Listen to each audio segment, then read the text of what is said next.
Hola mi amigo querido, mira, antes de empezar el comentario de esta semana, necesitamos recordar que el tema central del trimestre es la unidad de la iglesia. En la última oración que Jesús hizo en favor de sus discípulos, oró para que ellos fueran uno. Esa oración está registrada en el capítulo 17 de San Juan. Los versículos 20 y 21 dicen: Mas no ruego solamente por estos, sino también por los que han de creer en mí por la palabra de ellos, para que todos sean uno, como tú, oh Padre, en mí y yo en ti, que también ellos sean uno en nosotros, para que el mundo crea que tú me enviaste. En esta parte de la llamada oración sacerdotal o oración intercesora de Cristo, Jesús ora primero en favor de él mismo, segundo en favor de sus discípulos y tercero en favor de los que vendrían más tarde a creer por la palabra de los discípulos. Nosotros estamos incluidos en este tercer grupo. Somos los que hemos creído, hemos recibido el mensaje por la palabra que los apóstoles y discípulos nos dejaron. Pero como puedes ver, una de las preocupaciones más grandes, o tal vez la más grande antes de su sacrificio en la cruz, porque esta oración Jesús la hizo antes de morir, esa preocupación fue la unidad de sus hijos. Sin embargo, para entender mejor el tema de la unidad en Juan 17, es pues necesario conocer un poco el contexto. Esta es una de las últimas veces que Jesús estará con sus discípulos, esta ocasión en que él hizo la oración. De ahí ya se dirige hacia la muerte. En el capítulo 16, él habla de la venida del Consolador, que es el Espíritu Santo. Jesús sabe que sin el Espíritu los discípulos serán incapaces de vivir en unidad. Pero después de hablarles del Espíritu, al entrar al capítulo 17, en los versículos 1, 2 y 3, ya en la oración intercesora, Jesús dice: Padre, la hora ha llegado. Glorifica a tu Hijo, para que también tu Hijo te glorifique a ti, como le has dado potestad sobre toda la humanidad, para que dé vida eterna a todos los que le diste. Y esta es la vida eterna, que te conozcan a ti, el único Dios verdadero, y a Jesucristo, a quien has enviado. Aquí, querido, está el secreto de la vida eterna que todos los seres humanos desean. Cuando hablo de vida eterna, pues es la esperanza de ir al cielo cuando Cristo venga, la esperanza de una tierra nueva, la esperanza de que nuestro peregrinaje en esta tierra va a llegar al fin, la vida eterna. Ahora, el secreto para recibir esa vida eterna, de acuerdo con Jesús, es que te conozcan a ti, el único Dios verdadero, y a Jesucristo a quien enviaste. Ahora, este conocer no es conocer la teoría de lo que Jesús enseñó, así como recibir al Consolador del capítulo 16 tampoco es solo una experiencia mística ni simplemente emocional. Solo se conoce a una persona conviviendo con esa persona, y solo conoceremos a Jesús al convivir con él. Por eso este conocer del que Jesús habla es práctico, es un conocer práctico, y solo sucede en la medida en que cada discípulo se mantenga en oración constante, estudie la Biblia todos los días y busque una persona para llevarla al conocimiento práctico del Evangelio. Por eso en los versículos 17 y 18 del capítulo 17 dice: santifícalos en tu verdad, tu palabra es verdad. Tal como tú me enviaste al mundo, así yo los he enviado al mundo. Ahora te pregunto, ¿puede haber algo más claro que esto? Aquí se está hablando de la misión como un factor de unidad. Es por eso que yo digo, inútilmente hablamos de unidad de la iglesia, mientras el conocer, entre comillas, a Jesús no deje de ser una simple teoría para ser predicada y cantada y discutida. Es necesario entrar en el conocer práctico. Oración, Biblia, buscar a una persona para Cristo. Ese es el conocer práctico. Entonces, y solo entonces conoceremos a Jesús de verdad. Y entonces, y solo entonces, veremos unidad en la iglesia. y no estaremos gastando tiempo en discusiones que no conducen al cumplimiento de la misión que Jesús nos confió, cuando Él dijo, como tú me enviaste al mundo, así yo los he enviado. Si perdemos esto de vista, pues estaremos discutiendo cualquier tema que no tiene que ver con lo que Dios nos encomendó, y el resultado será una iglesia dividida, porque cuando no hay un plan que une a toda la iglesia, cuando no hay una misión que une a toda la iglesia, cuando hemos perdido de vista la misión, pues cualquier cosa es motivo de discusión y de desunión. Vamos a la segunda parte. Como ya dijimos, en la oración sacerdotal de Cristo de Juan 17, Jesús ora por Él mismo y después pide por sus discípulos. Juan 17, 9 al 11 dice, yo ruego por ellos, no ruego por el mundo, sino por los que me diste, porque son tuyos, y todo lo que es mío es tuyo, y lo tuyo es mío, y he sido glorificado en ellos, y ya no estoy en el mundo, pero ellos sí están en el mundo. Y yo voy a ti, Padre Santo, a los que me has dado, cuídalos en tu nombre para que sean uno como nosotros. ¿Te das cuenta que la preocupación de Jesús es que sus discípulos se queden aún en este mundo? Pero infelizmente se quedan en un mundo lleno de maldad, y eso le preocupa a Jesús. Estamos peregrinando en el desierto de esta vida. La muerte, querido, todavía arranca a nuestros seres queridos de nuestros brazos. Todavía nacen niños condenados a la muerte a una temprana edad. Hay violencia, traición, soledad, enfermedad, muerte. Y como si eso fuera poco, dice en el versículo 14, yo les he dado tu palabra, y el mundo los aborreció porque no son del mundo, como tampoco yo soy del mundo. Quiere decir que Jesús nos ha confiado la palabra de Dios para compartirla con el mundo, pero el mundo en vez de aceptarla nos aborrece.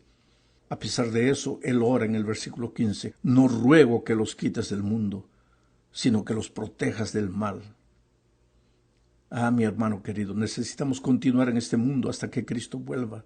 Pero Jesús nos ha confiado la misión con el propósito de conservarnos unidos. La misión de predicar el Evangelio a todo el mundo no nos fue dada porque Dios no lo pueda hacer. Él es Dios, Él podría predicar el Evangelio en un segundo. Pero Él nos dio la misión a nosotros porque nosotros necesitamos comprometernos y necesitamos comprometer a cada miembro de la iglesia en la tarea de traer a otra persona para Cristo, a fin de que esa persona pueda crecer en la experiencia espiritual, pueda mantenerse unida al cuerpo de Cristo. ¿Ya te has preguntado por qué la iglesia se distrae en discusiones sobre este u otro asunto, justamente en los lugares, en los países donde la iglesia parece haber perdido el foco de la misión? Es que cuando los cristianos no están comprometidos en buscar personas para Cristo, y cuando digo cristianos estoy hablando a partir de los líderes, no simplemente de los miembros de iglesia. Cuando los líderes pierden la visión de la misión, entonces pasan a utilizar su tiempo y su energía en discutir teorías, olvidándose que tal como tú me enviaste al mundo, así yo los he enviado al mundo. ¿Para qué vino Jesús al mundo? Para salvar a los pecadores. ¿Y para qué fuimos salvados? Pues Pedro, en primera de Pedro 2:9 dice, pero ustedes son linaje escogido, real sacerdocio, nación santa, pueblo adquirido por Dios, para que anuncien los hechos maravillosos de aquel que los llamó de las tinieblas a la luz admirable. En la tercera parte de este estudio veremos el pedido de Jesús a su Padre en favor de los que creerían en la palabra predicada por sus discípulos, o sea, los que vendríamos más tarde. Nosotros, hoy, al orar por nosotros, Cristo dijo, yo en ellos y tú en mí, para que sean perfectos en unidad, para que el mundo crea que tú me enviaste y que los has amado a ellos como también a mí me has amado. ¿Sabes? El secreto de la unidad de los cristianos dependería de yo en ellos y tú en mí. Solo entonces se cumpliría lo que oró en el versículo 16. Yo les he dado la gloria que me diste para que sean uno, así como nosotros somos uno. Nuevamente nos confrontamos aquí con un concepto práctico. No es argumentación teológica, no es citar este o aquel teólogo que habla de unidad. Es llevar a la iglesia a vivir en Cristo y reflejar su gloria y su carácter. ¿Y cómo se vive en Cristo?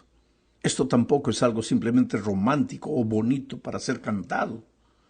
La sierva de Dios dice en el devocional Alza tus ojos, página 171, solo cuando nos entregamos a Dios para que nos emplee en el servicio de la humanidad, nos hacemos partícipes de su gloria y su carácter. Oh, mi amigo querido, la misión no nos fue confiada porque Dios no pudiera predicar el Evangelio, ya lo dije. Él es Dios. La sierva de Dios declara en Deseado de todas las gentes, página 116, que Dios podría haber alcanzado su objeto de salvar a los pecadores sin nuestra ayuda, pero a fin de que podamos desarrollar un carácter como el de Cristo, debemos participar en su obra. Ahora, mientras no participemos en su obra, pues nuestro carácter no será el carácter de Cristo. Y por lo tanto será un carácter egoísta. Y el egoísta no puede vivir en unidad. El egoísta siempre quiere vencer en sus puntos de vista. No me interesa entender lo que el otro piensa, me interesa ganar yo. Quiero convencer al otro, no quiero ser convencido. ¿Por qué la persona es así? Porque es egoísta.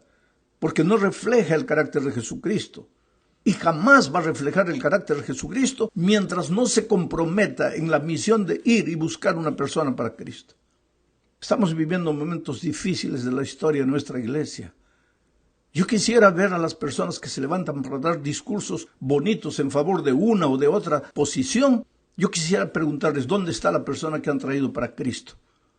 ¿Cómo podemos reflejar el carácter de Jesús mientras dejemos la misión a la institución, a la iglesia como un cuerpo, y no nos envolvamos nosotros personalmente en la misión de ganar personas para Cristo?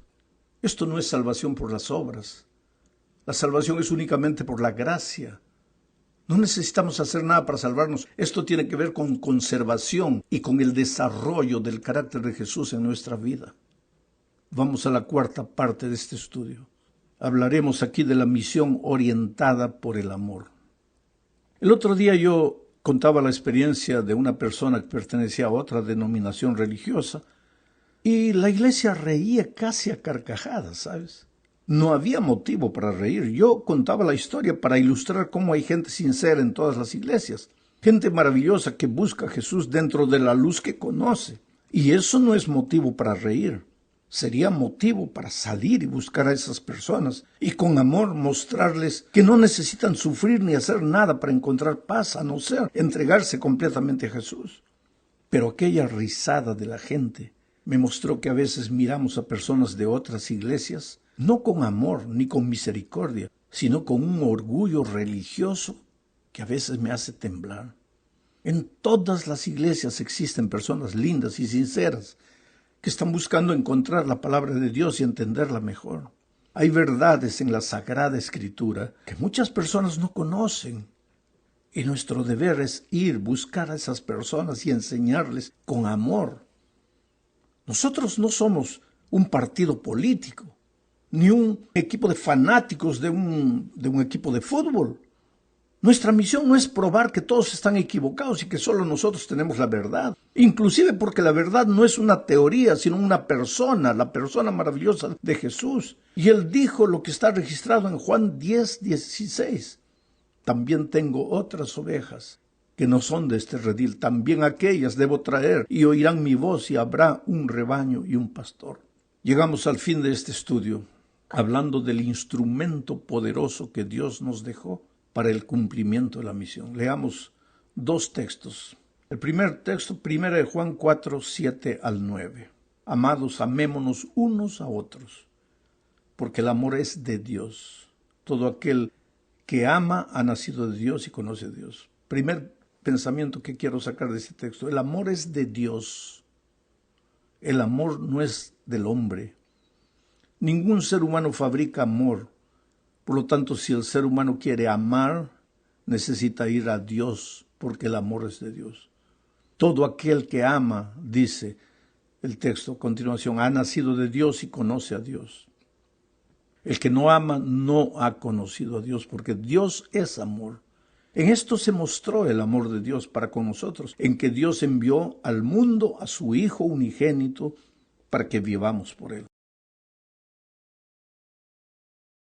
O sea, la única manera de amar a las personas, de aceptarlas como son, de respetar sus puntos de vista, de comprenderlas o tratar al menos de comprenderlas, es reflejando el amor de Dios. Pero para eso tenemos que ir a Dios, porque el amor es de Dios. Dios es amor. Pero para eso tenemos que convivir con Dios. Pero para eso tenemos que orar todos los días, estudiar la palabra de todos los días y buscar a una persona para Cristo. Si no hago esas tres cosas, no estoy yendo a Dios. Y si no voy a Dios, no puedo tener amor, porque el amor es de Dios, no es del hombre. El segundo texto es Primera de Juan, capítulo 2, versículos 3 al 6. Dice: con esto podemos saber que lo conocemos, si obedecemos sus mandamientos. El que dice yo lo conozco y no obedece sus mandamientos es un mentiroso y no hay verdad en él.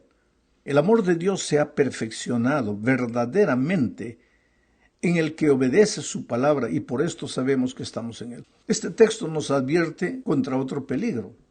El peligro de decir Dios es amor, basta amar y ya no necesito obedecer. Pero eso sería incoherente con la declaración de Juan, porque Juan dice, con esto sabemos que lo conocemos, si obedecemos sus mandamientos. Y el propio Señor Jesucristo dijo un día, si me amáis, guardaréis mis mandamientos.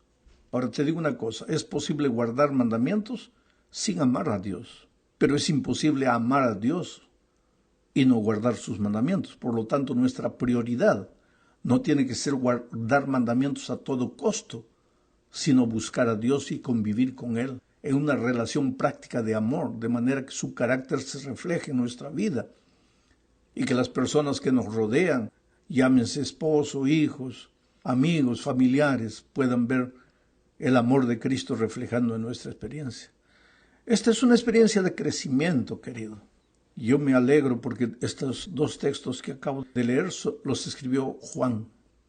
Juan, que cuando vino a Jesús era el hijo del trueno, pero que cuando escribió el texto ya era el discípulo del amor. Cómo un hijo del trueno se transformó en el discípulo del amor. Este es el milagro de la conversión, de la transformación, del crecimiento en Cristo. En todo momento Juan se unió a su maestro, no se separó de él. Fue el discípulo que más se aproximó del maestro, recostó su cabeza en el pecho del maestro. Aquí estamos hablando de una intimidad de relacionamiento espiritual. Busca a Jesús en oración, a través del estudio de la palabra, buscando una persona para Cristo. Convive con Jesús, vive esa experiencia bonita de comunión. Y el resto Dios lo va a hacer en ti, a través de ti. Su carácter se va a manifestar en ti. Dejaremos de ser egoístas, orgullosos, prepotentes, dueños de la verdad. Y nos haremos humildes, mansos como la paloma.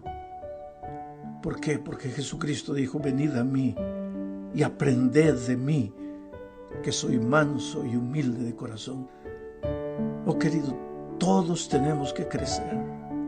Todos. Desde el presidente de la Asociación General hasta el último miembro de la iglesia, todos necesitamos crecer. El crecimiento es una lucha diaria, una búsqueda permanente del amor de Cristo. A veces estamos preocupados con el comportamiento exterior y no con manifestar el amor interior, olvidándonos que es la fuerza interior, la vida interior que Cristo nos da, que se manifestará en una buena conducta y un buen comportamiento. Piensa en todo esto y que Dios te bendiga ricamente.